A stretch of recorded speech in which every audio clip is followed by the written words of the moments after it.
Hello, everyone. So we're here with Coach Mountain. Coach, how you doing today? Doing great. How you doing, Christian? No complaints, no complaints. So let's get right to it. So when did you realize that coaching was something you wanted to do for the rest of your life? Um, so I was a baseball player at Temple University, and I was sitting in the bullpen, and it was freezing, and I was not getting a lot of ABs, and I was like, you know what? I think I'm probably not going to make it to the bigs like I once planned, and this coaching has been going great. I love doing it, and I think this is what I want to do. So it's probably about junior year in college. Mhm. You're a Philly native. If you were to use one word to describe a Philadelphia basketball player, what would it be and why? um, a Philadelphia basketball player. I would say Philly players um, are genuinely tough. I think it's a badge of honor we kind of wear in this city a little bit is to be tough and to be rugged. And I think a Philly player is one that plays with a high IQ and yeah, that's tough and smart and tough. Mm-hmm. But there's a lot there's a lot of range of what it means to be Philadelphia basketball player. So from the uber talented the Rasheed Wallace in Center City to to the schools that have dominated in girls basketball like Archbishop Carroll and Cardinal O'Hara that play a really um, high IQ level of basketball. So it runs the gamut.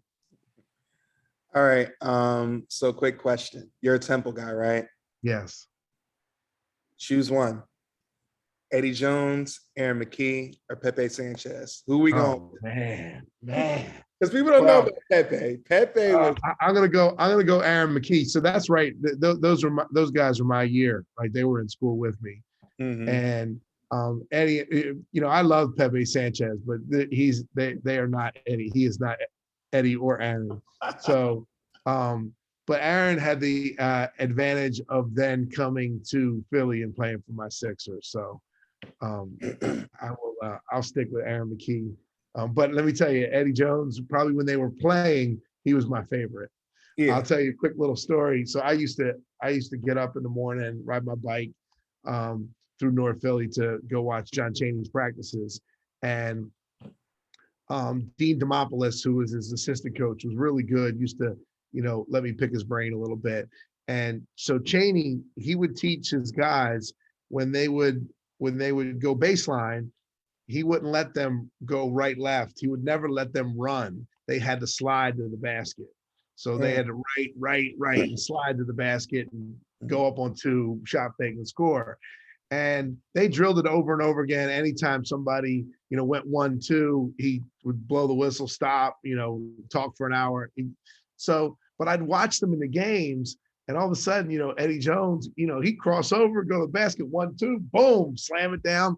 And so I said to Dean, I said, tell me about this, they called it step slide. Tell me about the step slide going to the basket. And Dean said, you teach everybody to do it the way that is going to yield the least amount of turnovers and the greatest success. And then players like Eddie go and throw it down, and you don't have nothing to say about it when that happens. So, It is what it is, it is. If you were to use one word to describe your coaching style, what would it be and why? Mm. Um,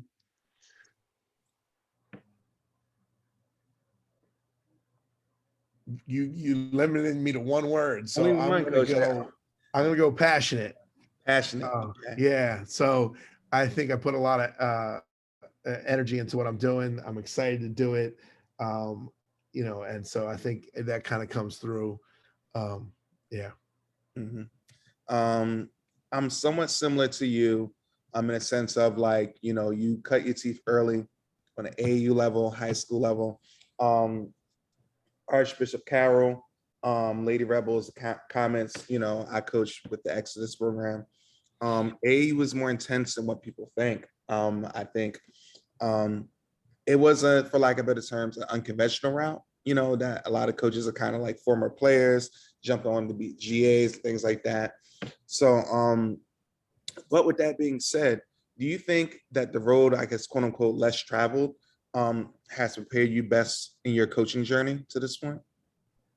I would say yes. I would say that um, that going from player to graduate assistant to assistant coach, eventually to head coach someday, I think um, there are a lot of merit there, and a lot of good things about it. But what I think is lacking in it is that you're never coaching your own team until you're coaching your own team. So when you coach an AAU team, when you coach a high school team, when you have to make those decisions as a head coach already, and I think that prepares you, even to become, even getting in as a college assistant, you've already really worked in player development, you've already really worked in recruiting, you've already really worked in the areas that you're going to have to as an assistant. And then when you go to be a head coach, you already know what it's like to be the one who has to answer the questions, the one who has to make the decisions, who has to have the final call. So I do think that there is to some degree, an advantage in having coached your own team before you have to coach your own team at the college level. Awesome, awesome, awesome. The great minds think alike, Coach. The great minds are thinking alike. Your first big taste in the collegiate world was University of Vermont. You guys saw a lot of success. Regular season, went to the NCAA tournament. Tell me about your time there. Yeah, so it was a really great learning experience. The head coach there, Keith Saplicki, was the assistant at Boston College, and my good friend, class of '91, Joni Gallagher, went to Boston College, and Keith used to come to Philly because back in the day, a lot of the AAU events were in Philly. The blue chip basketball and the U.S. Junior Nationals were both based in the Philadelphia area. So tournaments would be in July, and during the July circuit, they'd be in Philadelphia schools all over. So they'd be at St. Joe's, they'd be at Villanova when you can have them on college campuses. So anyway, so I got to know a lot of coaches because they would come down and be at these games. I'd be coaching, but I'd also, watch a lot of the games. And so Keith would pick my brain about this player and that player. And then he said, if I ever get a job, I'm going to bring you on staff. Well, he got a job and he didn't bring me on staff right away. But the next year he was like, look, I got a restricted earnings position for you. So it paid $5,000. I had to wait tables serving breakfast at the Sheraton in the morning to, help pay the bills. And I got to be a part of a team that, and coach, even though I, was a young coach, he gave me a lot of input, allowed me to, the same transition that I ran in high school that we ran at Quinnipiac, we're running here now. We put that in there at Vermont as well. And I got to do a lot of the player development that year. And it was kind of a fun way to get into the game, especially when you win and win your conference championship and go to the NCAA tournament. Was awesome. That's always good. Winning is always good. Yes. You went on to become an assistant coach in New Hampshire. You're the RC there. There was a little gap in there. Okay, so let's talk about that gap. Yeah. So making $5,000 wasn't going to cut it. It was during that year I realized I wanted to get married. And at the Final Four, they were honoring Kathy Rush, who is a women's basketball Hall of Famer, a Naismith Hall of Famer. She won national championships with Immaculata College. And she went on to build a camp empire, Future Stars, that I used to work as a younger kid. That was one of my ways of, cutting my teeth in the game was, working her camps 18, 19, 20, 21 years old. And so, Gino, Ariema, Muffet McGraw, like all these great legendary coaches, they all worked her camps when they were younger. A lot of them were the directors for her. And so they were honoring her at the Final Four in Philly in 2000. And I told her, I was thinking of, not going back to Vermont looking for, coaching jobs. She said, well, if you don't find another job somewhere else, let me know. And so I did let her know that I wasn't having any luck as of then, and she brought me on to run her camp. So I ran her camps for 5 years, and then I went and did 2 years of public speaking at a group called Generation Life, and then I ended up getting the job in New Hampshire. So it was 7 years out of the between coaching, assistant coaching jobs. I went back to my high school and coached AAU in college again. I mean AAU and high school again. But it was 7 years before getting back into the college game. Do you think that time period made you a better coach? In all honesty? Yeah, I'll tell you, yes. So I I had 8 weeks of camp for 5 summers of 200 kids overnight.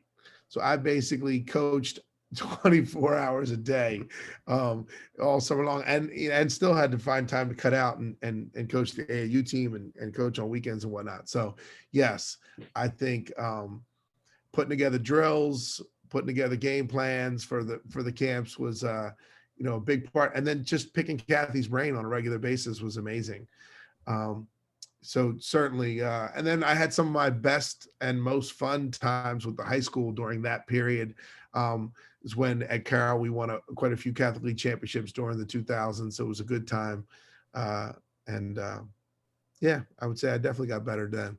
And you also realize that I wanted to just have one job. I didn't want to, have this full-time high school coaching job. That I put as much into it as any other college job I've had, but then I had to go and do another job for 40 or 50 hours a week too. So I figured, coaching college basketball, maybe putting 60, 70 hours a week was better than the 90 hours I was putting in doing high school and AAU.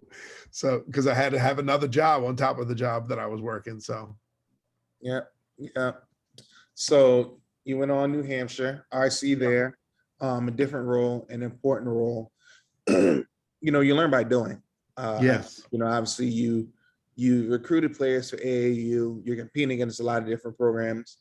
Somewhat similar. Now you're at the collegiate level. Different resources, different schools, things like that. What did you learn about the recruiting process during your time there that you felt like allowed you to thrive throughout the rest of your career? Yeah, I would say that that was where I learned to actually recruit from an organizational standpoint. Kristen Cole, the head coach there, was a recruiting coordinator at UNLV, at Xavier. And so I learned how to be organized. I learned how to, create a message and build upon that message through constant communication. How to build a list of kids, but then keep that list manageable so that you're giving every kid on that list that you're communicating enough with them that they feel important, and you're not annoying them at the same time. So making graphics, all that kind of stuff that goes into the recruiting piece, I learned from Kristen, and really learned how to be organized and manage the recruiting schedule. Are you a book guy? Like reading books? Yeah. Sure. Okay. Yeah. So I do a lot of books on tape, but yes, I got a couple. I'm an audio guy. Tell me one of your favorite books that you're reading right now, you read recently, from a coaching perspective, or just in general, that has really grabbed your attention. Yeah. Angela Duckworth's book on grit was really good and really insightful. And I don't know if you've had a chance to read that one. Jay Billis's book on toughness was My favorite. Excellent. Yeah. So, those are two of the ones that I really got a lot out of. Chop Wood, Carry Water. I don't know if you've read that one. That's a quick, easy read, but that is a really good,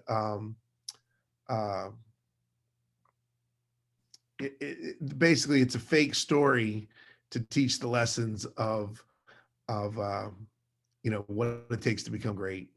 Yeah. So those are three ones that I've enjoyed. Yeah. I used to teach before I started getting into coaching like this, and I used to actually have my kids read excerpts from Toughness, and I felt like it was very beneficial to them in their growth. So Jay did a great job with that book. I enjoyed it as well. Yeah. You then moved on to Quinnipiac, rose to the position as associate head coach. At that point in time, you're leaving New Hampshire, you're going to Quinnipiac. What made that school, first question, an ideal fit for you in your career? You know, it was interesting. I had Philly connections is you know kind of a common thread through this. So I ended up you know at Vermont because of my friend from high school here who played for the coach there. I ended up in New Hampshire because Chris Day, who was an assistant at St. Joe's at the time, knew Kristen, who got the job at New Hampshire. He said, you know, you should bring Mountain on. He'd be great, whatever. So those connections. But then I was at New Hampshire and looking to try to get closer to home, and I was in the running for the job at Holy Family, the Division II head coaching job. And so Mike McLaughlin was the Holy Family coach. I had sent him a couple of players, and he got the job at Penn. As soon as he got the job at Penn, I was like, "Hey, Mike, you need an assistant?" He's like, "Nah." He said, "But he said you should try Holy Family," and so I was involved with that job. I had done an interview when I got a call from Kara Cassidy, who was a player who played at Cardinal O'Hara that I tried to get to come to Carroll, who I failed, and then had to try to beat her while she was at O'Hara. And she was coaching with Trish at Quinnipiac. She went to Quinnipiac, stayed there, and was coaching. She called me and said, "Hey, I'm going to go with Mike to Penn. Do you want to come here to Quinnipiac? I'm going to talk to Trish, and you know, I think you would love it here." And so I was like, Quinnipiac, like I had no idea. So I was like, well, yeah, I mean, I'll take a look, you know, it's fine. And so I went down, you know, for the day, and I hit that campus, and I was like, wow, I had no idea. And I think, you know, I think it's kind of, it actually helped me learn something about the recruiting process. You know, I think we often try to hype up, you know, what we have to sell at our university. And then the kids come and visit. And sometimes when you hype it up, you leave it a disappointment, right? You know, they get there and they're like, well, that wasn't all you said it was. Well, you know, I had no expectation about Quinnipiac. And I got there, and it is amazing. And so I learned kind of like, I don't oversell ever anymore, because I want you to come here and be like, "Oh man, you didn't tell me about this." And so anyway, when I got there, I was kind of blown away and loved Trish. She was, you know, really smart. She had, anyway, you know, she had me meet some of the players who kind of knew my players at New Hampshire, and it really sold me. And so I was leaving campus, and I'm driving home, and she called and offered me the job. And I was like, wow. So I called my wife, and I told her that I got the offer. And, you know, I said, you know, but obviously we'd probably love to get back to Philly. And so I called Holy Family, and I said, listen, here's the deal. I got this job offer, and I'm going to take it, unless you know that I'm the one. And they said, we still have another interview to do. And I said, well, good luck. And I called Trish back and accepted the job. So that's how that came about. But it was thanks to Kara Cassidy, you know, putting a good word in and introducing me. And thanks to Mike for hiring Kara. And, you know, it all worked out. Your time at Quinnipiac, undefeated in the MAC 2017, 2018, regular season title 5 out of 6 years. Once you get to that mountaintop, you start to look around and reflect on things.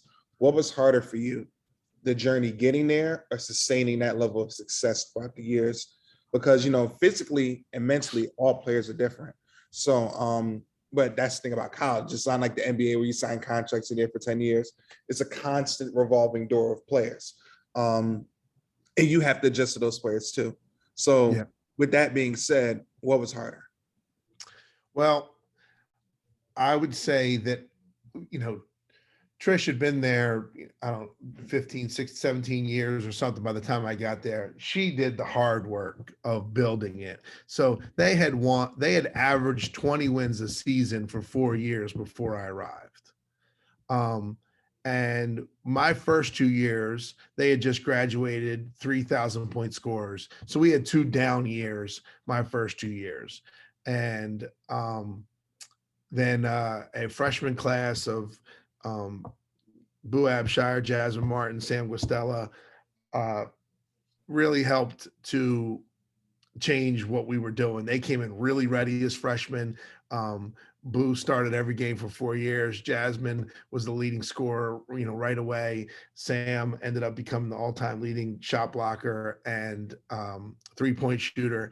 And so that group had a 20-win season their freshman year, and then the next year we went undefeated, won 30 games, won the conference championship in a 40-point blowout, and went to the NCAA tournament. And so I would say that for me, because I just came in, came into a school with a brand new arena, with a great reputation, with a coach who's established, it wasn't really hard doing that part of it. But I think, you talk to Trish, she had to build it from when, she describes she took over the team, and they were a bad Division II team. She's got kids smoking before practice, and she was like, she had to change everything. And so I would imagine that part was the harder part.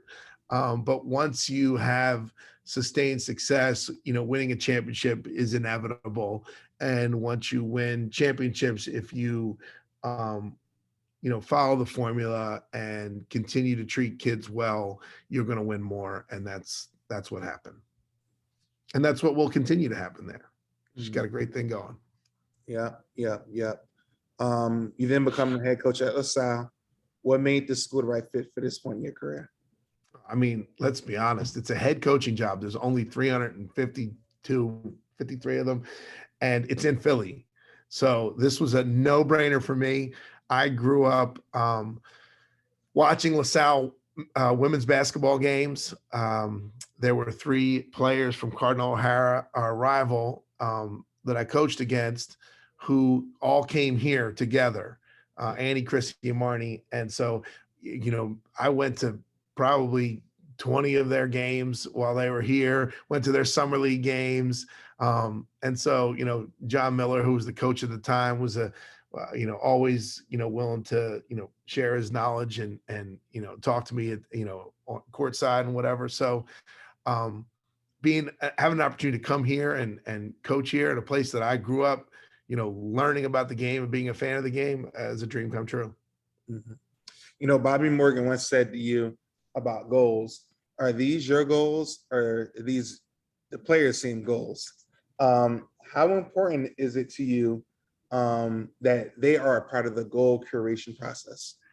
Yeah, that's great. Did I mention that to you before, or did you get that from Bobby? I'm really good from what I do, and I'm a former journalist, so I'm always on things. And Bobby got actually one of my players, I think 2 years ago. She's been a starter there. Well, now she left Haverford, but she led the team in scoring her senior year.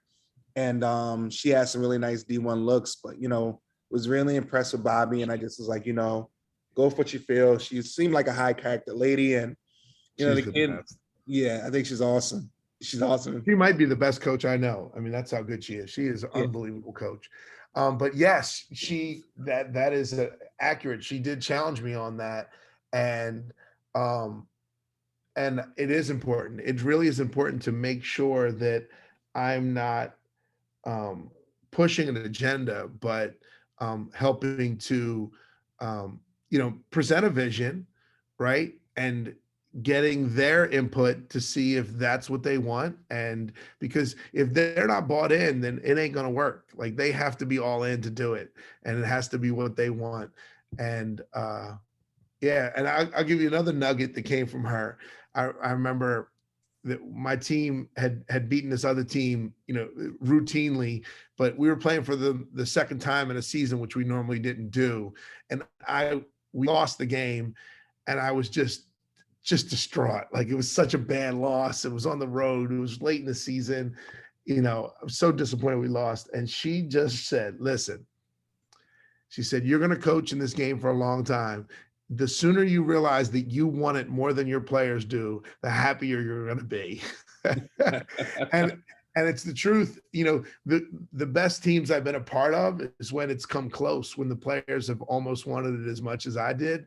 And it's okay. That they're not as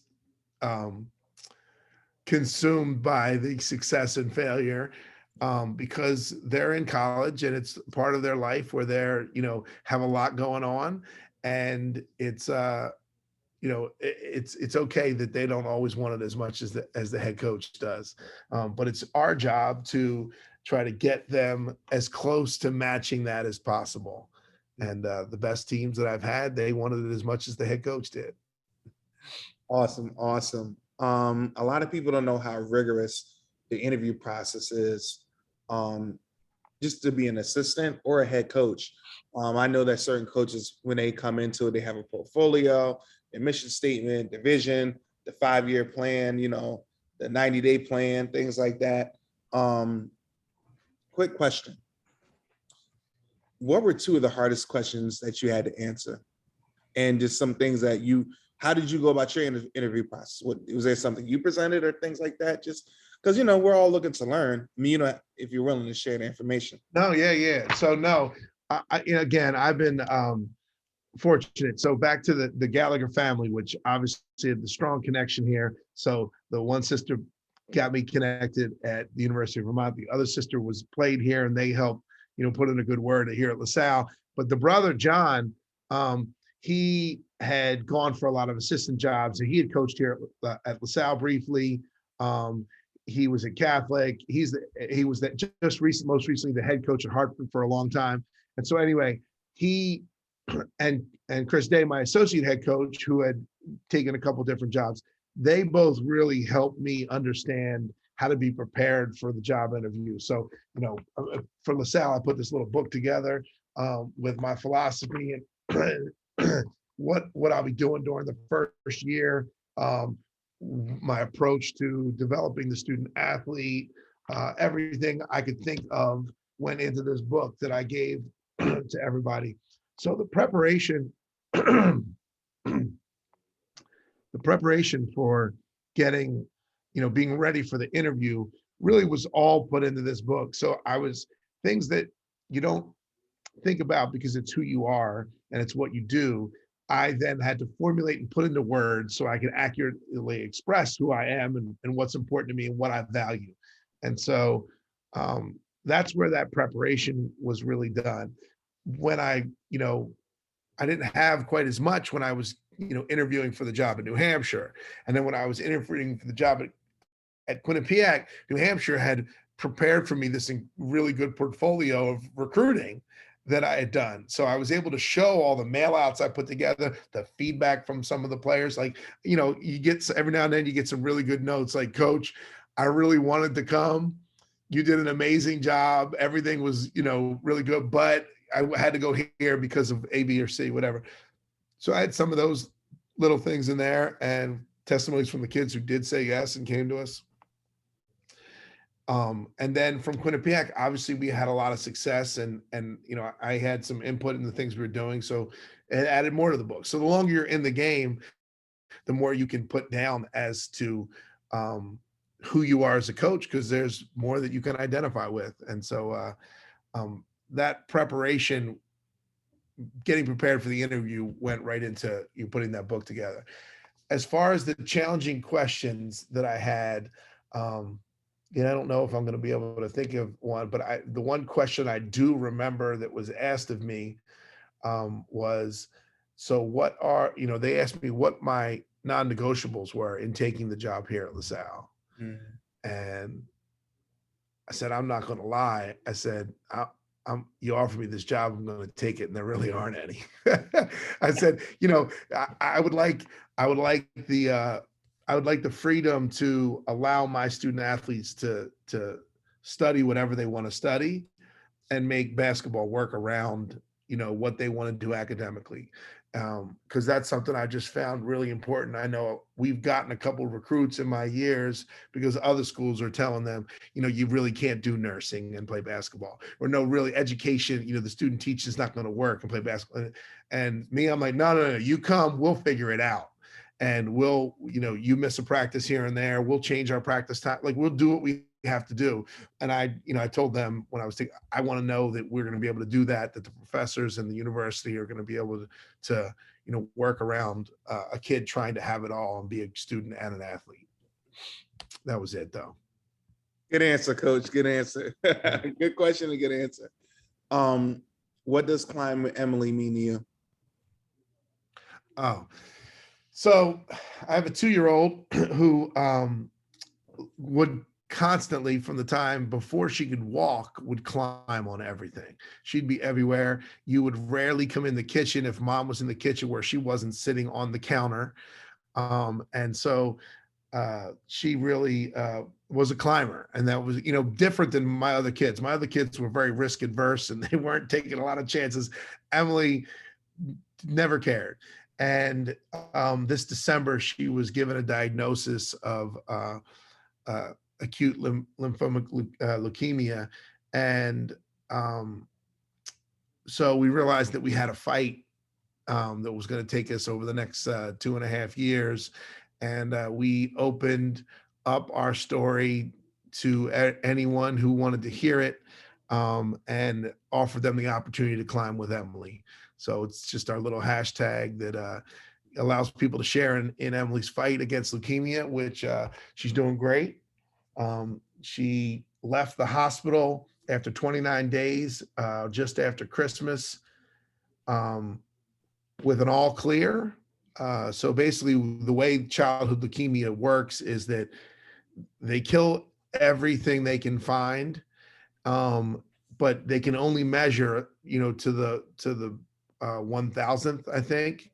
So out of 1,000 cells, there was no leukemia left. And then they send you home, and then they just basically follow the playbook. They got a playbook, they follow it. You're going to take these drugs during this time. You're going to go once a week here. You're going to go twice a week here. You're going to go every day here. And so we're in a tough time right now. It's called the delayed intensification. And she's had some allergic reactions to some of the medications. And, right now she's got this ammonia buildup that's a little bit of a concern, but you wouldn't know it from her. She's, she's, some days she's a little lethargic, some days a little whiny, but she's also a 2-year-old. So you don't know if that's leukemia for just having a 2-year-old. So, but most of the time she's happy as a clam. Mm-hmm. Awesome.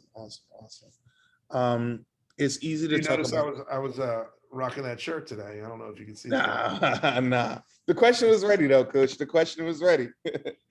Oh, you actually had the shirt on. It was meant to be. It was meant to be for me to ask that question. It's easy to talk about the good, but for a second, let's talk about, for lack of better terms, a rough patch of the bad. Tell me a low point during your coaching career and how you handled it.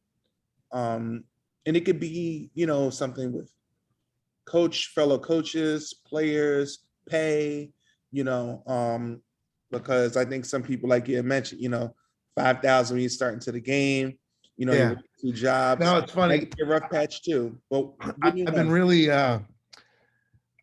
blessed, throughout my whole life, that there hasn't been a lot of lows. But I will tell you, so I'm coaching my first girls AAU team. So I coach boys first. So it's the Comets, and I am.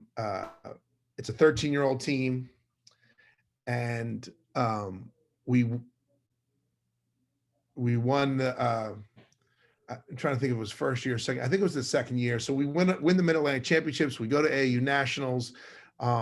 We make it out of our pool for AAU Nationals. We get blown out in the tournament by Shelbyville Sports Shop, coached by Rick Ensell, who's now the Middle Tennessee coach. And when that season ends, I lost half my team, more than half. So I had, one kid was hurt, And then when she came back, I didn't insert her back into the starting lineup because she disappeared for 2 months. Another kid, wanted to play the point, but somebody else was playing the point. Another kid was really good and recruited away by another team with a higher profile. Another kid just went with her. And another kid who just wanted to play more. And then I also had kids who were on my high school team. So there was, some of the players thought I, was like them more than that. Like, listen, I'm just coaching the kids the same. I want to win. But when you're not playing as much as you want to play, you want to find something to blame it on. So anyway, I lost half the team, and I had worked hard to put a team together and was excited to go forward for the next year. But there was a change in leadership in the Comets, in the organization that I was in. And they decided that they were going to have a bylaw that kids couldn't play up. Well, I had a kid leave her team to come play for my team, who was also going to be on my high school team, who was playing up a year. And it kind of put me in a situation. I was hoping they would just grandfather her in. She was already on our team. And they did not. And they said, basically, she's got to go play for the age group younger in our organization. And I wasn't willing to do that.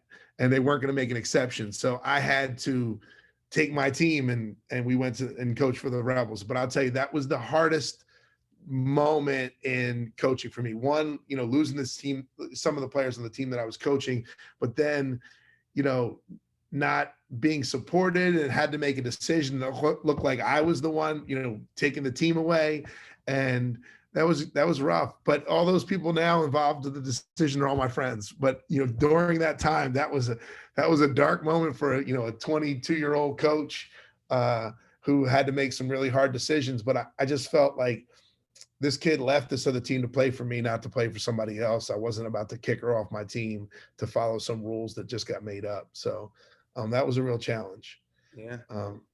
But I will tell you that a few of the kids who left came back a couple years later. So the circle of life. Yeah. And as an AAU philosophy, and I say this all the time, but because people, and this is same thing with college now too, but like a lot of times coaches are possessive of their players to the standpoint like they're my players. Like you can't come talking to my play. Like I've always said, listen, when you decide to play for my team, we're going to play. And when the season's over, if you want to play for somebody else's team, that the parents and the kid got to do what's best for them. There's no ill will on my part. I'm not mad that you left, because honestly, if someone's trying out for my team and you're not good enough, I'm going to cut you. So like that's what's fair in basketball. Like the best players make the team. The ones who aren't as good don't make the team. The ones who are too good go to another team. Like that's okay. But a lot of people don't feel that way. Like you talk to my player, I'm going to be upset, and the kid leaves. I'm never talking to him again. Well, my kids left. I was upset in that moment, but I wasn't upset at the kids. I was just upset that it wasn't good enough to keep them there, and they came back. Yeah. You once said, I play the kids who perform the best. Sometimes it's not the most talented players. The best performance in practice play. For those who don't know the difference, what does that mean to you? Yeah, so it's really simple. If you can stop the other team from putting the ball in the basket, and you can help your team put the ball in the basket, that's performing well in basketball, right? I remember talking to a kid that I absolutely loved. I still talk to her nowadays, every now and then, Kate Early, who played for me at University of New Hampshire. This kid was athletic to begin with, but she played so hard. Like she beat everybody in every sprint. She was the first one there, the last one to leave. She put in the extra work. She just got after it, and she never played. And she came up. She coach. I'm out working everybody. I'm giving so much more than this kid and that kid. Why don't I play? I'm like, because they are playing better than you. It's that simple, right? They're getting stops. They're scoring the ball or creating offense by, setting good screens, getting the ball to the right person, whatever the case may be. They're outperforming you. I said, they're not outworking you, but hard work doesn't guarantee you an opportunity to play. And being taller and faster and longer and more skilled doesn't guarantee you an opportunity to play. You've got to help your team put the ball in the basket and help your team stop the other team from putting the ball in the basket. And if you do that, you're probably going to play. And if you don't do that, it doesn't matter how much I like you. It doesn't matter how hard you go. I'm going to play the kids who are performing. Yeah. Couple more questions, Coach. Couple more questions. Yeah. You can only be one. You can be a great X's and O's guy, but you just a kind of an even kill guy. You don't really have much passion. Or you could be the Coach Carter. You could be the guy that has players run through the brick wall for them, but down by one, ball under the rim. You don't have the answers. You're not going to the chalkboard and drawing something up and the player's not getting loose. That's not you. Which one do you choose? Well, I'm choosing number one. I think there's, when you say X's and O's, I think it's an oversimplification, right? It's not just drawing it on the board, though. It's also the system that you put in. It's the players you put in that system. It's putting your kids in a position to be the best that they can be. That's what coaching really is. And that's what coaching of the game of basketball is. And all of those things, it's not necessary for you to motivate them to do more than they might be capable of doing, because really that's only going to be temporary in the moment. You need to get kids who want to be great on their own for it all to work anyway, right? I might be able to inspire you to run through the wall for me today, but if you're not doing it for you, if you're not doing it because you want to do it and you're only doing it because I found a way to trick you into doing it, it's not going to last very long. So, but if I can put you in a position to be successful on a daily basis, the program's going to be pretty good. Now, you did tell me that I can only choose one of the two. Mm-hmm. So, but the rah-rah guy is not me first and foremost. That's part of me, I think. But first and foremost, I'm going to put you in a position that you can be successful. Mm-hmm. If you could give a young coach one piece of advice, what would it be? It could be a conversation we're having right now, or it could be a coach. Let's say it was my first day jumping into practice and working alongside you. You could tell I'm jittery, or whatever advice you want to give them. Just so there's a lot of different angles to take it, but for a young coach who wants to coach and be good at this thing, what I would tell you is coach as much as you can. Like, you guys today, and I don't mean you personally, but today our young coaches coming up in the game have been deprived of the opportunity to coach basketball the way coaches were when I was younger, because there were camps all summer long that you could coach at. You could go to university camp and coach your own team for a week and run your practices during that week and do that for 8 weeks in the summer. And you just don't have those same opportunities. So AAU affords you some of that, coaching an AAU team. And that's what I would tell you. You want to be a good coach, coach. Like when you're a college coach and you're a college assistant, that's the time you'll get to coach the least, because you're going to have a position group, you're going to have daily practices, but man, you're not going to coach the whole thing and do it as much. I remember I diaried one year. I went to more games than there were days in the calendar year. When I became a college basketball coach, I can't go to anybody else's games except for when I'm allowed to go evaluating. But I can't go to other colleges. I went to, that year I went to men's and women's games. I can't go watch another college women's basketball game. And obviously when you get older in life, you got family and other obligations to get to, you can't spend as much time. So if you're young and you want to coach, I I suggest that you find as many opportunities, summer leagues, anywhere you can have a group of kids that you can connect with and coach. When I go see the Salle play, and I'm walking out the gym, what would I say? What's the thing that you want me to walk away thinking? We're not talking about the wins or the losses, but when I see the team play, what am I saying? What should I walk away thinking? I hope you're getting to see, Maac's effort. I think it's one of the things that, teams that I've been a part of over the years, we've received a lot of compliments. I mean, Coach, I love how hard your team plays. So hopefully you're leaving with that. And you're also, probably going to tell me that I really love the way your team shared the ball. Those would be two things that I would like. And man, I've never seen somebody shoot that many threes. But that would probably be what you'd be leaving the gym thinking, that there's a team that really shares the ball and they really play hard. Anything I miss you want to share? Man, I don't know. It was a pretty thorough interview, Christian. I appreciate it. That's your way of saying it was long. No, oh no, that was not my way. No, don't misread that. I meant you were prepared and asked some great questions. You do a lot of interviews in this business, and you'd be surprised at how many don't have well thought out questions that did some research ahead of time. So I was impressed with yours. Thank you, Coach. Thank you. I do appreciate that. And thank you so much for your time. And I watch your team play all the time and have nothing but good things to say and think about you guys. And like we discussed, I'm a young coach that came up somewhat in a similar way. And so just kind of following your footsteps and, I just appreciate everything you do for the game. Hey, and keep the success rolling there at FDU. You guys are looking great. One day at a time. We're locked in one day at a time. All right, Coach. Thanks. Take care. You have a good one. Yeah.